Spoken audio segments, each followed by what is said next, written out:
So yes, anyway, thank you for joining me. And so first off, I just want to just say I have Zoom anxiety.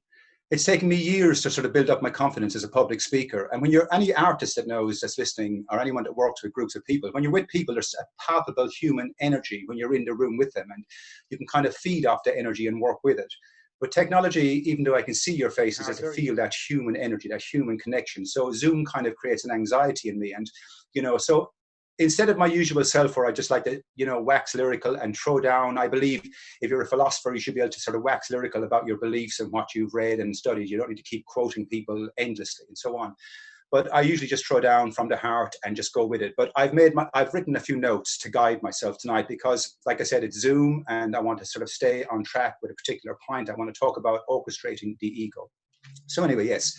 So first of all, like, who am I? For anyone who doesn't know, my entire life, I've spent at least 60,000 hours, when you add up about 3,000, 4,000 hours a year, studying consciousness, studying the human mind, especially the work of Immanuel Kant. I wanted to systemize the human mind, okay? I wanted to create a systemic engine that we could all govern ourselves by and so on. That has been the work of many philosophers and so on. And I'm a continuation of their work, especially the work, like I said, of Kant and Hegel and so on. So Kant is my foundation, and Henry Thoreau is my guiding light anyway. So that's where my work is kind of coming from. So anyway, like I said, I'm a heavy study. Now, I must remember not to load your brains with concepts that you're not familiar with, like axiom and a priori and, synthetic a priori propositions, because that language just muddies the water for people. It's nothing you can't understand if you put your mind into it, but most people are not familiar with this language. So I'm going to try and relay what I want to talk about through metaphor, okay? And what I'm effectively going to talk about tonight is the mind. I want you to look at the mind as if it's a compass, okay? A compass in the head. A compass is an instrument, okay? So that's the metaphor I'm going to use throughout. So anyway, that's sort of my introduction. So yeah, let me just follow these notes. So I'm just going to start with a quote from someone you're all familiar with about consciousness, and this is Einstein. The world we have created is a product of our thinking. It cannot be changed without changing our thinking. If we want to change the world, we have to change our thinking. No problem can be solved from the same level of consciousness that created us. We must learn to see the world anew. Okay, so the conscious mind that sort of gives rise to racism, that level of mindset works at a state low resolution. That cannot change the problem. That's creating the problem. Okay, so the problem of the class system, it's a mindset, and that level of mindset that created the class system it's outdated now. We have to move into a different paradigm of mind to move away from that. That's essentially what Einstein is talking about. So yes, anyway, orchestrating the ego. I like to think of our species as a giant orchestra, okay? And there's a scale we can all play by if we want to bring harmony as opposed to discord to the collective 8 billion head orchestra, okay? And the compass in our head is our instrument. Like I said, the compass is an instrument, okay? And we're all in tune at times and we're all out of tune at times, okay? I like to imagine, say, a corporate lawyer goes home to his family and he's a loving being and he loves his children and his wife and his mom and so on. And he's a cellist in the orchestra. And now he's playing in harmony with the correct order of things, okay? But the following day he goes to work and he doesn't use the cello in his head, the instrument, the compass accordingly. Now he's involved in, contracts that remove children from their land, say in Africa. So now he's knocking the entire collective orchestra out of tune, okay? So that's what I mean by orchestrating the ego. We have to orchestrate our egos in the correct way along the correct path of knowledge so we can all come into harmony together and then move away once and for all from this paradigm of, discordant notes, if you will. So it's like, our species, I'm going to sort of stick, like I said, to instruments because I'm talking about orchestrating the ego. So let's look at a piano. There's only one alternative to tuning in a tuned in piano, and that's you have to knock it out of tune. To understand how to tune in something, you have to knock it out of tune to learn how to tune it back in. And we're a species that's come up out of fish, up out of chimp, up into half-developed Homo sapien, okay? We're fish, and now we've recently arrived at an alphabet. So we're slowly tuning ourselves in. We're slowly tuning in this piano in our heads, this instrument in our heads, this compass. We're slowly trying to align with what it's telling us and so on. So as I said, the compass, if you're with me, is a good metaphor to work with. So it's all about being in an orchestra and understanding the compass. Now I'm going to get into the heavy part of the compass as we go along, but right now it's all about how we conduct ourselves. Okay, when we're involved in the collective orchestra, it's all about how we conduct ourselves as individuals. If you're a cellist, you have to conduct yourself by the fixed scale. If you're a fiddle player or the drummer or whatever you play, guitar, whatever you play, you have to conduct yourself accordingly for the entire collective orchestra to work in harmony as a single functioning unit. Okay, you have to, so it's all about conducting ourselves. And right now, when you think about the world we're living in, you know, there's so much misconduct. There is so much, in the face of we having to conduct ourselves to work in a harmonious state as a collective, there is an extreme amount of misconduct, misbehavior. Okay, so we can deduce that the mind does not seem to be able to conduct itself in the correct manner. Okay, monarchies have reigned down on top of us for centuries and they created misconduct. They created imbalance for a species that desires balance. They created discord for an orchestra that desires harmony to play in unison with one another. Okay, so they are not conducting themselves in the correct manner. And if we look at capitalism, if we look at the corruption in governments, okay, we have to stand back and ask ourselves, why isn't the human mind conducting itself in the correct manner? What is so wrong with the mind? And it's all about mindsets, like the compass. It's all about the mindset. How is the mind set?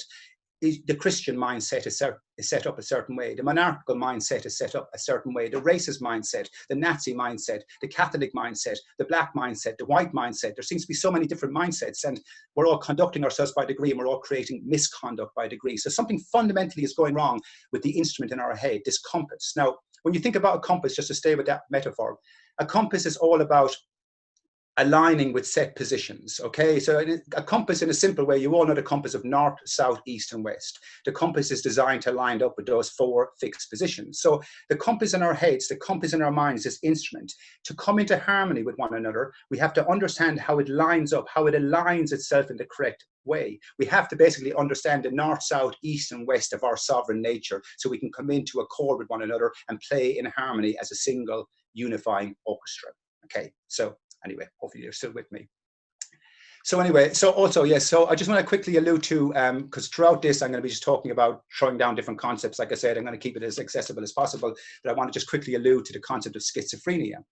Okay, you know, most people have an understanding of schizophrenia in relation to Jekyll and Hyde. You know, there's a guy who's called Bob and he turns into Philip, you know, and he goes mad and so on. Okay, well, you know, that's just a misunderstanding of the subject. Well, schizo, let's just take it back to its etymology. Schizo means to split and friend the mind, to split the mind from source. So schizophrenia is all about splitting the mind from its own source, okay? So the compass, knocking the compass out of tune, so it doesn't understand where north, south, east, and west are, so it does not know how to conduct itself correctly, okay? So schizophrenia, when the compass, we're all capable of schizophrenic states. I've been in many schizophrenic states trying to grow up as a young man. I got lost in rage and anger and so on. And I understand schizophrenia. The compass in my head was misaligned. I did not know how to conduct myself in the correct manner, you know, by the correct accords of nature and so on, because it's the compass that was knocked out of place. So we can also be in schizophrenic states and get on with our lives, okay? People can be driving cars and, you know, cooking dinners and going out to movies and all that, and they can be schizophrenic, okay? It doesn't mean you're in a constant state of rage and anxiety, but the mind itself, it doesn't know how to control and conduct itself at all times, okay? So we're all kind of in a schizophrenic muddle as a collective species, as a collective orchestra, and so on. So anyway, actually, I just love, on that note, I love Henry Thoreau's taking it on the mind, what he calls sacred ground. He spoke about the mind, you know, as bringing, if we do not conduct ourselves, if we create a state of imbalance, if we misconduct our nature, we desecrate sacred ground. Okay, all the isms, sexism, classism, racism, they're actually a desecration of sacred ground. They desecrate this beautiful instrument that is designed to find alignment with the collective and play in harmony with each other. So it's a desecration of that. Anyway, so getting on with the compass. I'm going to open up the compass now to into a more complex verse, and, you know, stay with what you can, just run with what you can, pick up bits of it. You know, it's all about leaving impressions. So to fix the problem, I believe we have to focus collectively on the compass itself. We have to start putting light on it, okay? We have to address this compass in our heads, this instrument that needs to be finally aligned, it needs to be finally attuned, okay, to play in harmony with the collective head and so on.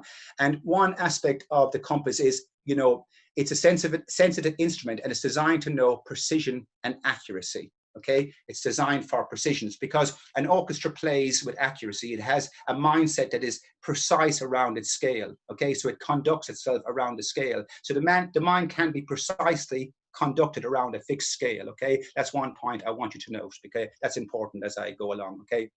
And anyway, before I get into this too, I just want to say that we are all individuals, okay? We all have our own individual flavors, we're all our own idiosyncratic package of, you know, flavors and colors and so on. We all like our musical tastes and our ice creams and our cakes and our friends and so on. But this is not, we all use the same alphabet. We all use the English phonetic if we're all English speakers, okay? So this is not about your own personal individual colors, if you will, okay? This is about the machinery in your mind. This is what phenomenology is about. This is about getting into the gut of your mind so we can look at the engine itself, the compass itself, that is prior to ego, okay? That is prior to individual tastes. It's like the machinery that allows your hand to pick up an apple or an orange or a guitar. This is the machinery that allows your mind to engage with reality, okay? Or disengage, engage and disengage. This is the systemic mechanisms of the mind I'm going to talk about in relation to the compass and so on. Anyway, I hope you're still with me. I pack a lot in and I talk fast. And like I said, there's a kind of an anxious speed here because I just can't feel your energy. And that's just how it is.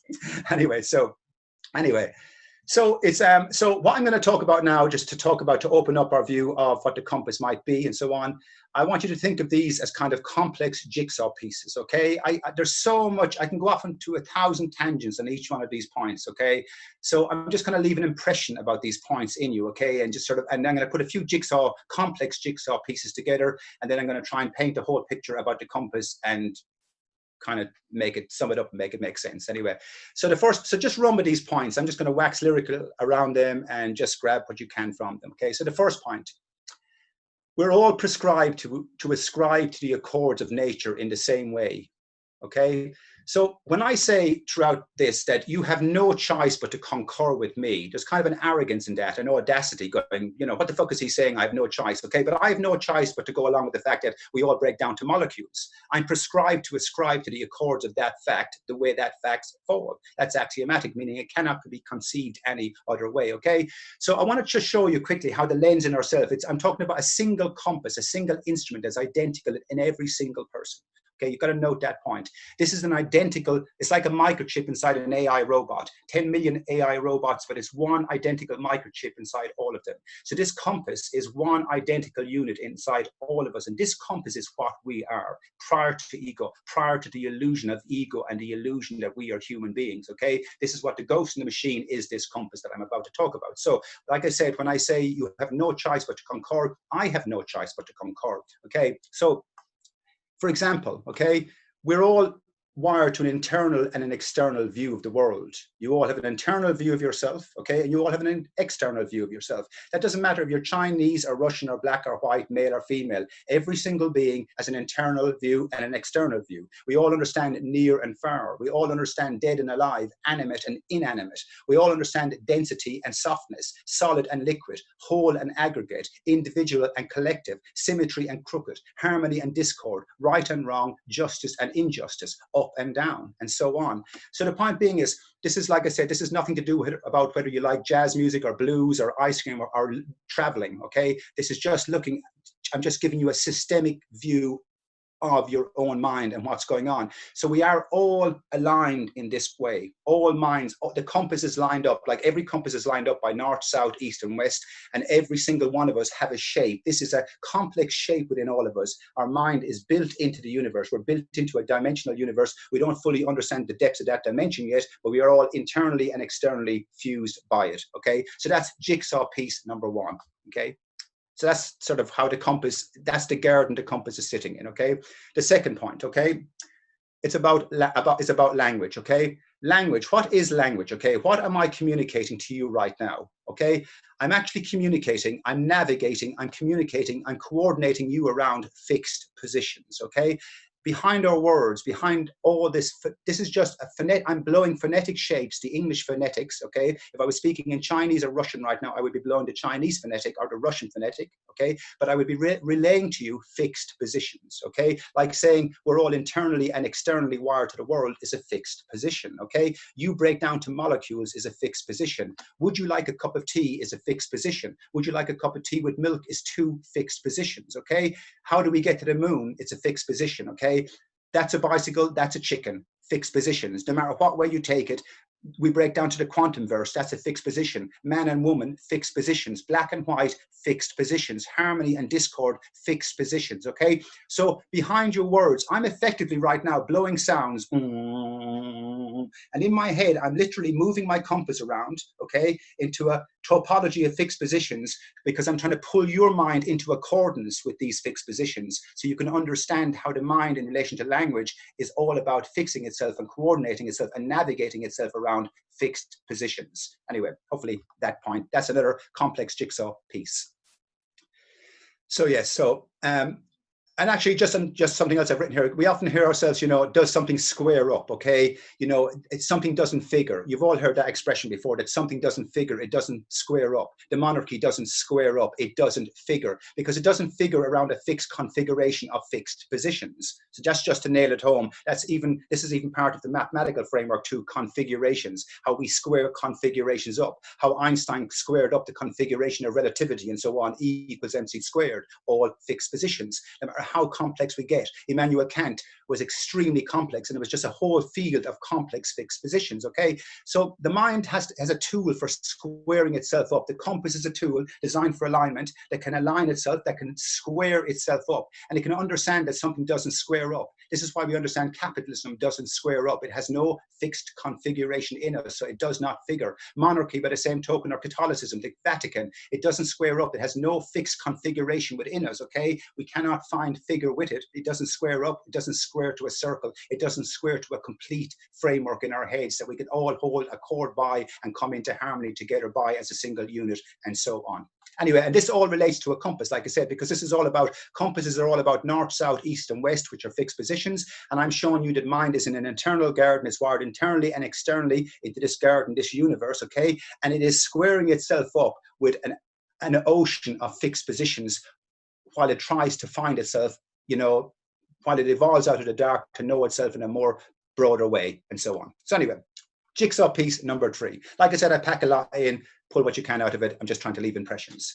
This is a big subject to give light to and break it down and make it accessible. So yes, this is another important point. So point number 3, internal sight.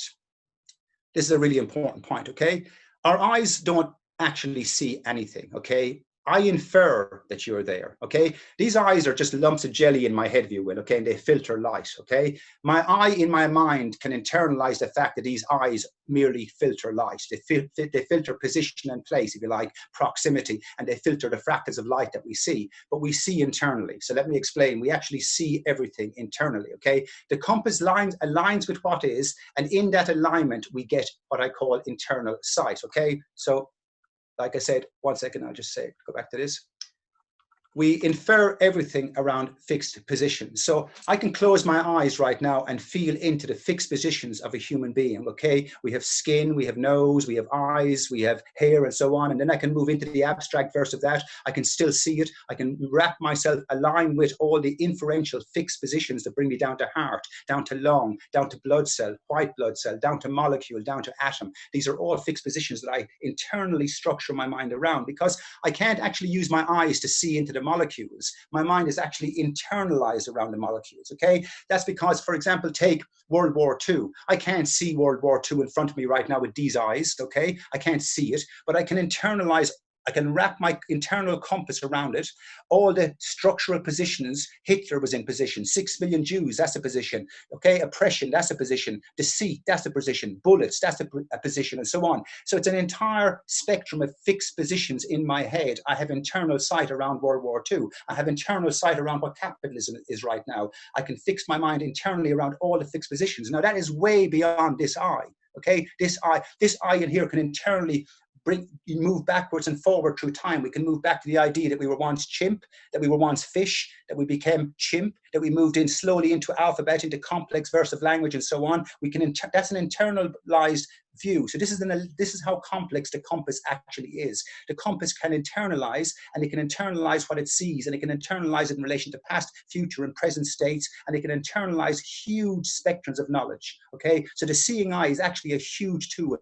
The compass, the instrument in our heads, is actually a phenomenally huge tool. So yes, that's point number 3. Anyway, so like I said, these are complex jigsaw pieces.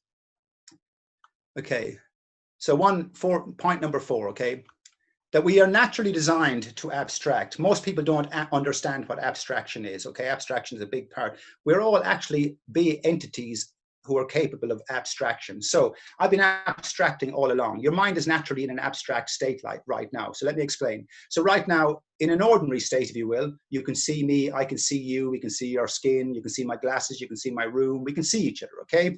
But you also know that you can go below the skin, that I have organs within, okay? Now you're in an abstract state. You're abstracting from what you can see in front of you. You know, I break down to molecules and you break down to molecules, okay? So you're naturally in an abstract state, okay? We understand capitalism as an ideological spectrum of fixed positions, if you will, because we can abstract it, okay? We can bring it into our internal compass right now and move the compass around all its north, south, east, and west positions and understand that it is a corruption of our nature and so on.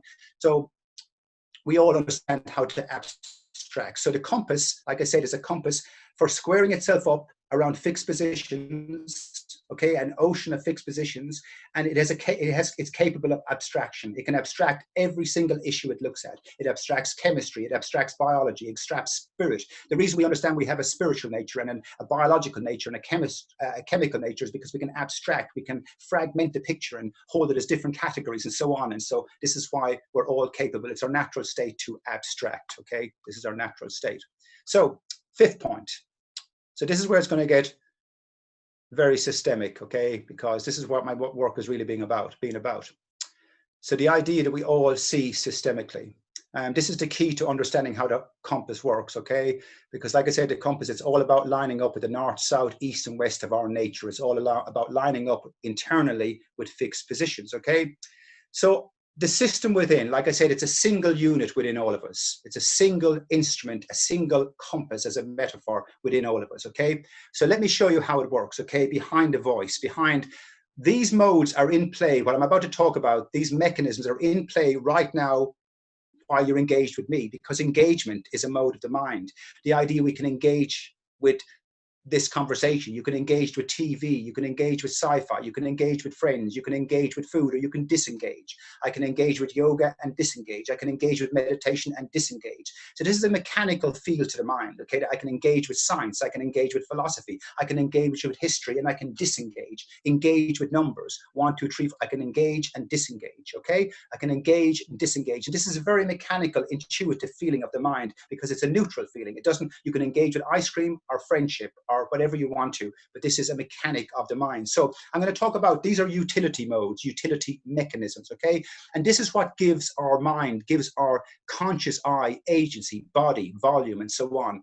So we have a certain, let me just talk about a few of these modes quickly. So one of them, like I said, is our ability to engage, okay? And when we engage, we navigate. Like I said, we navigate words. You're navigating my words right now, trying to hold accordance with them so we can all come into shape together, okay? That's what effectively is going on. You're trying to find configuration with what I'm saying. You're trying to square up the circle of what I'm saying and so on. So these modes are mechanical, they're in our mind. So you're trying to navigate right now. So if you think about navigation, we navigate our way to the airports, okay? You're navigating, I've navigated you by that sentence, okay, to show you what navigation is. We navigate our way around airports. We navigate ourselves by time. We can navigate ourselves through history. We can navigate the fact that we navigated ourselves out of the darkness of history. We navigated our way into alphabets. We navigated into ideas like collectivism and philosophy and science. We were navigating all the fixed positions. So we can conclusively say that the instrument, that the compass in our head has been lining up, has been part of its lining up, its alignment has to do with navigation. We engage, we disengage, we navigate, we engage, we disengage, and so on. So these mechanisms are always in play. The next one I want to talk about is evaluation, okay? You're trying to evaluate what I'm trying to say right now. You're trying to navigate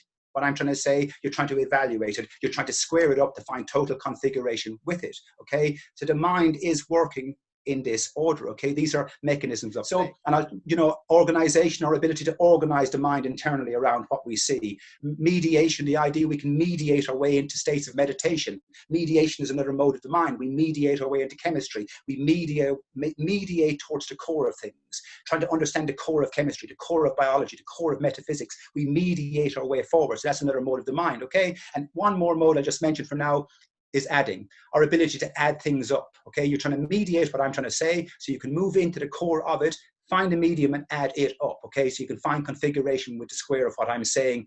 Okay, so you can circle it. Okay, so the point being is, no matter what you do, let me just break it down to you. You're on your way to the airport. Okay, on your way to the airport, you're evaluating the time, the road, the traffic, the plane, what time it leaves. You're navigating, you're categorizing plane, food, time, kids, suitcases. You're trying to unify it all and get to the certain destination. Okay, you're giving it all scope and scale. You're looking for precision. You're mediating your way forward. You're engaging with road, with traffic lights, with family, with tears, with this, whatever. Okay, and you're trying to add it all up. So whether we're applying our minds to science or philosophy or just simple tasks like getting to an airport, this compass is in play in all of us at all times. Whether we're Chinese or Irish or male, female or whatever, these illusionary states, okay, these second order extended states do not represent us. This is what gives us identity. Okay, I can only identify with the fact that I have an identifying mode that's trying to identify my nature in a bed of abstract, in an ocean of fixed positions and so on. So yes, so you can see how complex the mind is. And the truth is, these concepts are huge in us. Okay, our ability to add up capitalism, our ability to add up evolution, our ability to add our way to Jupiter. Okay, adding isn't just about adding up your pennies. Okay, I'm about adding up the fact that we can add that up. I'm about adding up the fact that we can evaluate that fact and add that onto your nature. Because it's like saying, this is what gives us, dominance as an intellectual species. This is what gives, gives agency to our intelligence as a collective, okay?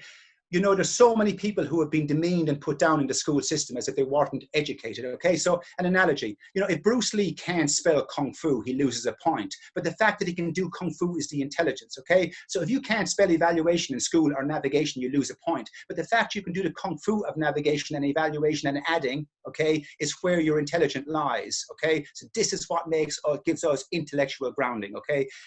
And only one more point about all these modes. If we didn't have these modes built in, we'd have no volume, no magnitude, no latitude, and no exactitude with thought, okay? We can give magnitude in our minds right now to capitalism. We can give magnitude right now to the whole history of Catholicism and all the misconduct it created for us. We can internalize the internal eye around and see it internally. We can align the compass in our heads, the instrument in our heads, with all the fixed positions that give us Catholicism, okay? And we can see it as a state of misconduct. It creates so much imbalance for an orchestra that desires balance to play in harmony as a fixed collective unit, and so on. So yes, so anyway, all of these modes are fit for purpose. They're all about, allowing the mind to see what we are and to give sovereignty to our nature in the correct manner so we can grow and become from there. So anyway, so yes, so the last point I want to make, Breath. Yes, deep breath. Yeah, Carolina came out and said deep breath, and rightly so. Okay, it's just I just run with it and see where it goes. Okay, it's the best way. Whatever the case, just let me finish up. Whatever the case, I believe that we're going to remain on the hamster wheel of cliches. Okay, and we're going to go round and round with the big issues of the day if we do not give light to this subject. The fact is, we've come up out of chimp, we've come up out of the dark, and we're a species and we're always rushing ahead. It's God, I have the answers, We're rushing ahead of ourselves without knowing what we actually are, okay? And until we understand this mechanism in our mind, which allows us to run at an optimal, okay? Every fighter goes into the ring, goes in as an optimal. You go in at an optimal, okay? But we're not coming to humanity's table at an optimal, okay? We're broken mechanisms. The compass in our head is dormant in so many. They do not understand the kung fu of their own minds, basically. So I'm trying to enable that. I'm trying to give light to that. And this is what this talk was about today. So anyway, if you have questions on that, Carolina will field them to me. Every question is welcome. And thank you for giving me your brain time. Thank you. Yeah. Woohoo! It's a bit weird, isn't it? Because I need to now unmute everyone, but I'm sure everyone's appreciative of that. We can give visual love to Yap. Yay! Yeah, you unmute Oh, yourselves, right? yeah, The panelists can yeah. do that. Brilliant. Okay. Nobody has put up their hand or indicated in any way that they want to ask a question now. Then I'm going to make Don't a be shy. little. Well, I'm gonna use my privilege now and just make a statement, and I want to know if this is correct. Yeah. Because this talk is about orchestrating the ego, right? So I wanted to kind of bring it back to what I think the subject of this topic is. So I wrote this down. To orchestrate the ego, we must understand our identity at the deepest level. And when we do, we will find that we are a unit. And that's what allows us to then orchestrate ourselves out here, because we understand that at the deepest level, our identity is identical. Is That's right. that kind of a good takeaway from your talk? Yes, absolutely. Okay. Thanks, yeah. Hello, Dave.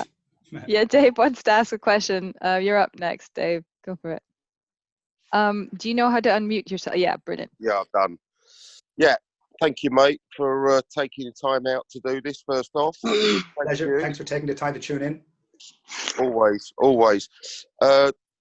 Just a couple of questions. Have you, what you're explaining, have you put it down in text as yet? Well, only yesterday I finished the final edit on a philosophical book, yeah, but I kept it to 15,000 words because Kant, for example, wrote 500 pages of abstract on this subject, and everyone's had 250 years to download him, and they still don't understand Kant because they don't have the 60,000 hours required to study it. Okay, so I could write 500 pages, but I try to make it condense it. I've been trying to I'm right now, like this subject I'm talking about, like would literally, it needs 10,000 hours of your time. Okay, it needed 60,000 hours for me to refine, to get out of the convolution of philosophy.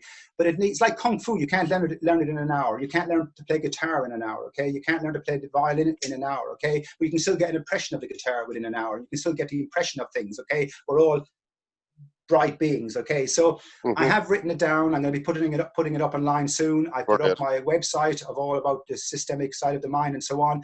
I'm trying to get into universities. I'm trying to move forward. I'm trying to get my work heard so our species can wake up to in a new light and realize ourselves, you know, with a fixed foundation. And then, you know, so from that start point of your text, what do you see as the kind of the next level if folk are able to comprehend what you're saying? Okay, yeah, good question. Well, first of all, we have to realize that, you know, it's an ongoing game, evolution. Okay. Yeah.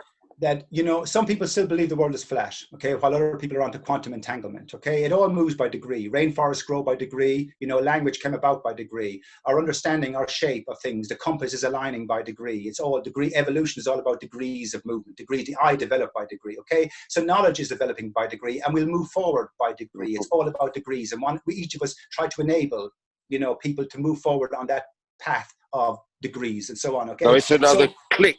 It's another click of degree, kind of. There's no one sentence or one framework that's going to give it to any human being. Okay, you can be reading Henry Thoreau for 10 years before you fully grasp him. The mind, you know, the mind is very intelligent, but sometimes it's slow to pick up on its own revelations. Okay, to absolutely come into full alignment with how things are. Okay, now we're a traumatized species. Like I said, we're coming out of a solipsistic dark, we're in a schizophrenic, traumatized state of misconduct. Okay, so just to get out of that, just to get people into yoga and umming is going to be very, very difficult. Okay, never mind into abstract thought. We're at the interface of a new day. Okay. We were at the interface of a new day one time when we were moving into the fields of language, moving out of primal scream into language and into alphabets and into abstraction and so on. Now we're at the interface of a new day of metaphysics, okay? We're moving through an abstract tunnel, an interface, okay? It's an abstract wormhole. I move through an abstract wormhole, if you will. I'm trying to tunnel into people. I'm trying to tunnel into your mind and tunnel our way forward and bring people along on the back of that. Anyway, point being is, the philosophers, Kant is still alive, Wittgenstein is still alive, Socrates is still alive. Socrates is in me right now, okay? The Socratic method, okay? He's in me right now. He's in you. We're all applying the method, a logical way of approaching conversation, and Socrates is in us, whether we realize it or not, okay? I can do kung fu without knowing about Bruce Lee, okay? Things are in us, all right? So we're moving forward. So I'm trying to enable new minds to think and wake up. And hopefully, you know, if my work catches on, the world ain't going to stop whether my work catches on or not, because the world is waking up to what is, okay? I'm just passing on what is written, what is of nature, and so on.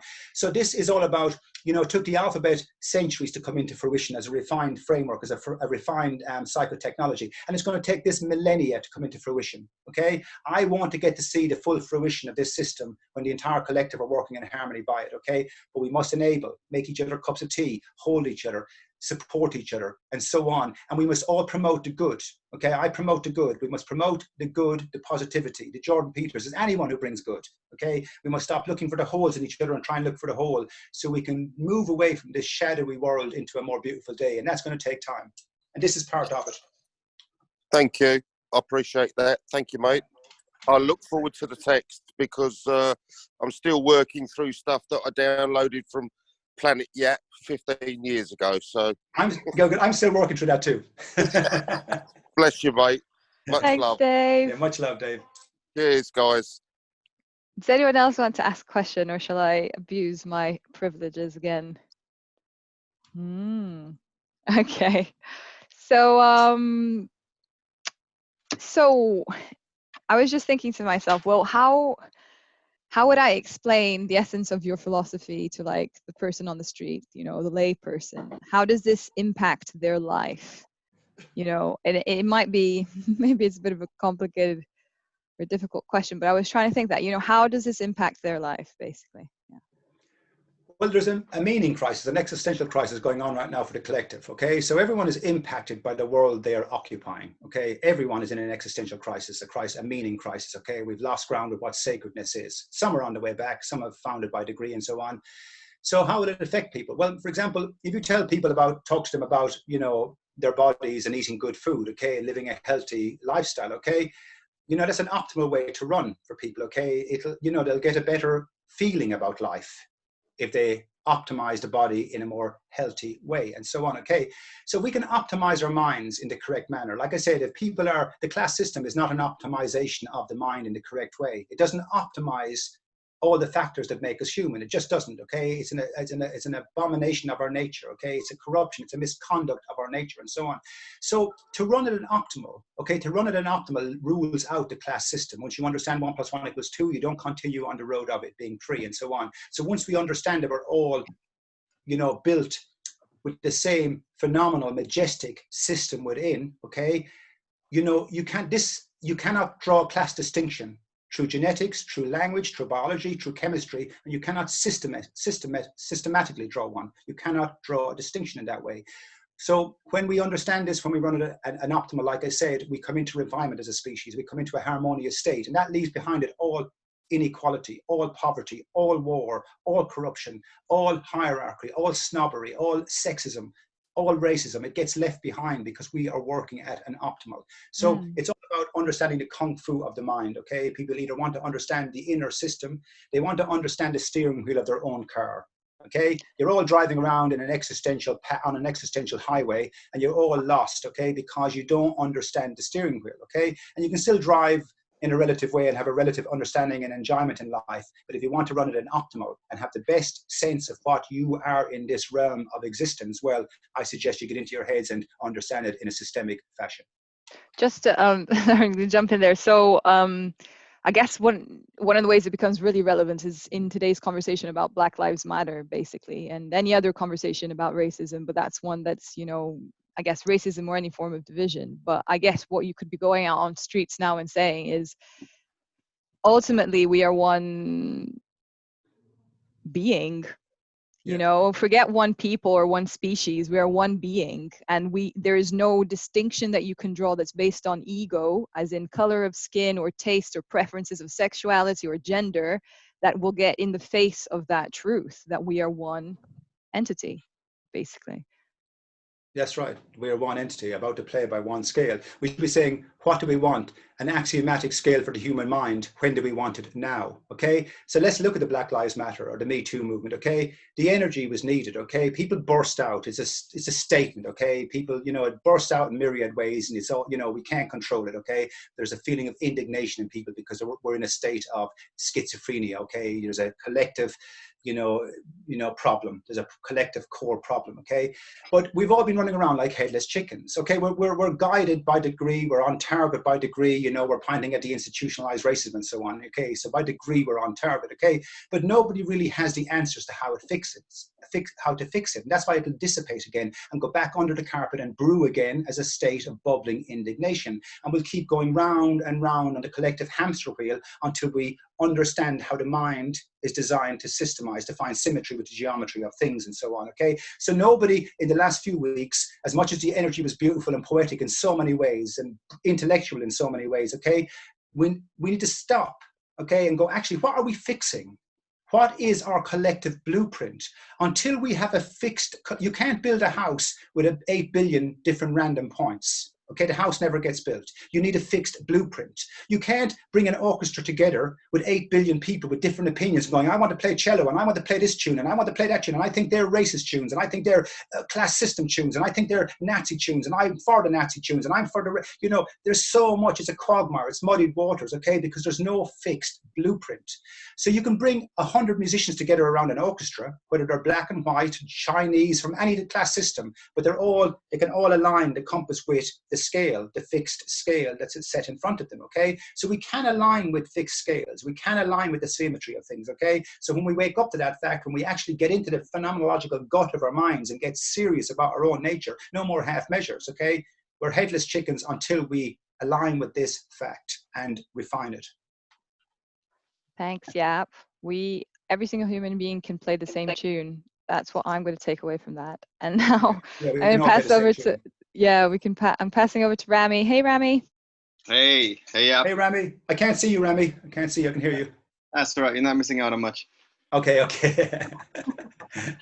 I first of all, thank you so much. I forgot how therapeutic it is to listen to you. It's like a syntaxic Sufi spinning on himself.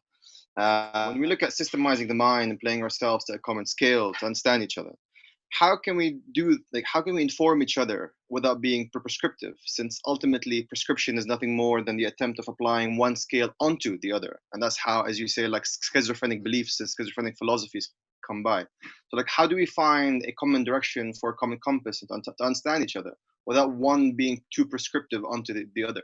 That makes sense. Okay, good question. Okay, well, like I said, we're all prescribed in one way. So there's no overlapping facts for a start in this blueprint I've given you, whether we're male, female, Chinese or Russian or American or whatever, okay? We all have a systemic lens, we all navigate, evaluate and so on. So there's no overlapping facts of that, okay? There's just either people understand it and hold a core by it or they don't, okay? So, for example, we don't overlap when it comes to using an alphabet. We're all using the English phonetic and the English alphabet right now, okay? And we don't have to keep addressing it. We're prescribed by it, okay? But we don't have to keep saying, oh, you're using the alphabet and you're using English phonetics, okay? We just all get on and talk and use it, okay? We use the syntax and we move forward, okay?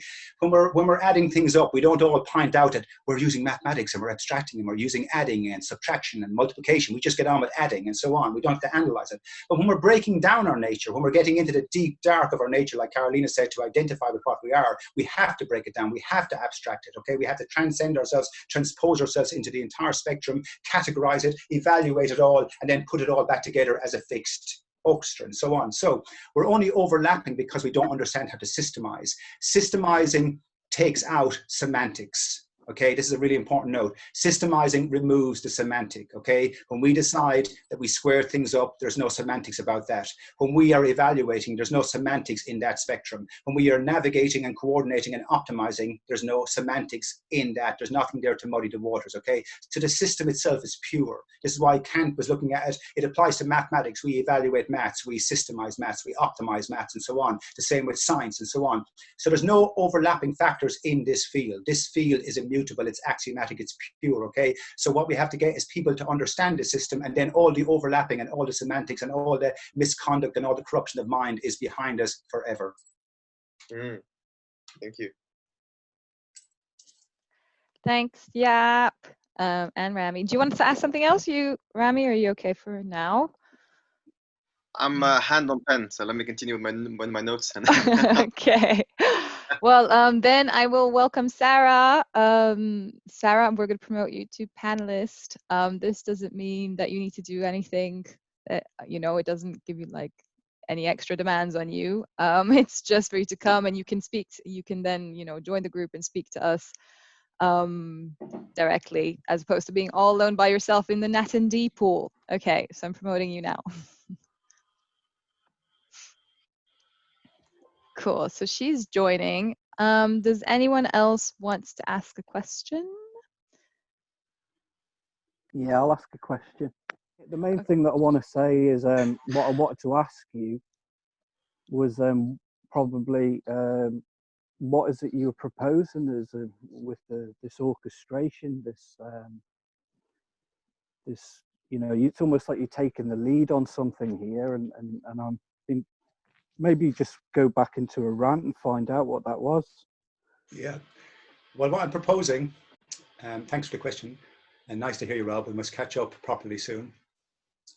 But I'm basically proposing we move away from this entire paradigm of how we do business together, basically, by enabling the system that is naturally within, okay, by enabling it to work in an optimal way, okay, so we can come to the human table in an optimal way, so we can understand our nature in an optimal way by optimizing the correct optimals, if you will, okay, and move forward, okay. So this has been the road of the philosophers, okay.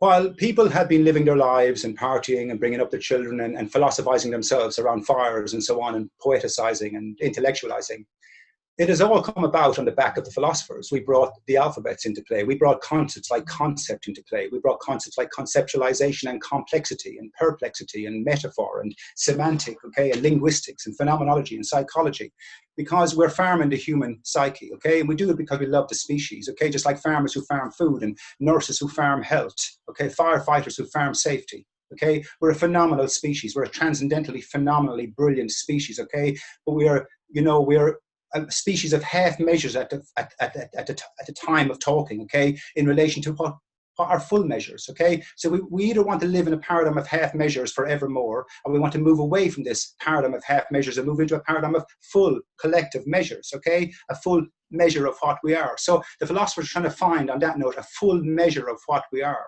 And to find a full measure of what we are, you have to systemize it. Einstein systemized. The alphabet systemizes.